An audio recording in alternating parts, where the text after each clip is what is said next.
Welcome back everyone, and for today's Makeup Tip Monday, I am going over on how to clean brushes, and this may seem simple, but it's extremely important to your makeup care because your brushes do build up and hold a lot of bacteria even if you are using just powder products. So today I'm going to show you how to clean beauty sponges, eyeshadow brushes, and face brushes of different densities and different products to use and techniques.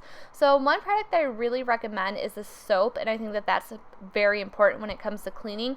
I love using the Dr. Bronner soap, and I love that product in general, but I prefer using the bar soap because I find it less messy than liquid soap, and this is really going to get your brushes squeaky clean super fast without using a lot of products, so that's why I really prefer that brand. And I'm also using a Sigma glove. I'll link it down below. I like using this because it saves my hands from getting dried out, but of course if you don't have this, you can just always use your hand and wash your brushes in the palm of your hand as well. So to get started, the Sigma glove specifically has two different sides, one for face brushes, and it has the bigger bumps right there as you can see where I'm scrubbing, and the other side has smaller crisscrosses for eyeshadow brushes. So here you just want to wet your brush, dip it in the soap bar, and then scrub it like you just saw, and then to rinse there are lines at the top on both sides, and you just want to rinse the soap that way. And my favorite thing about this glove is that there's little lines in between so you can really squeeze a lot of the water out. And the great thing about that is that it will cut your drying time down significantly. And then once the water is clear, that's how you know the brush is clean of all product.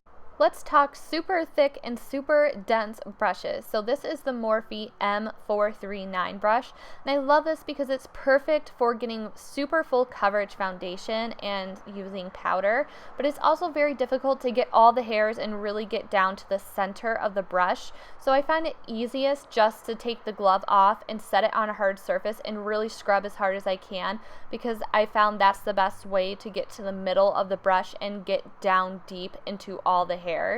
So if you have super dense brushes or super thick brushes and you're finding that you're struggling to get them clean normally, this is the best technique that I have found for cleaning them.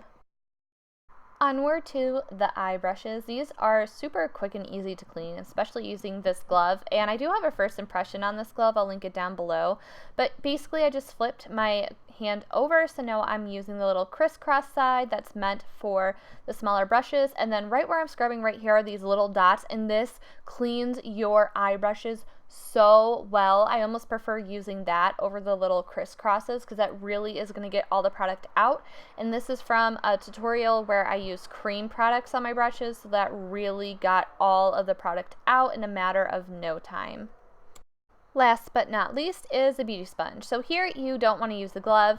I just have the bar of soap in my hand, and I'm really soaking that sponge up, getting it as wet as I can, and you want to focus where all the foundation is, and you really want to scrub this into the bar of soap, and this is where you're honestly using the most product, because you really want to soak the sponge with soap and just really get it in there and scrub, and then you just want to rinse this a crap ton of times until you see the foundation start to disappear. And depending on how dirty your sponge is, you may have to repeat this a few times. And keep in mind, you're never going to get your sponge perfectly clean as to where it was when you first purchased it.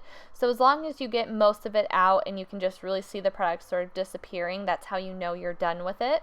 Now here's something very important I want to go over with you guys. When you think that you're done and you have all the product rinsed, so you can see how clean this sponge got from using the soap. That's my favorite technique. But you really want to go in and smush your sponge around, and you want to make sure there's not any soap foaming when you really get in and squeeze it like that, and that's how you know it's perfectly clear of the soap. You don't want to leave leftover soap on your sponge, so it's important to check that.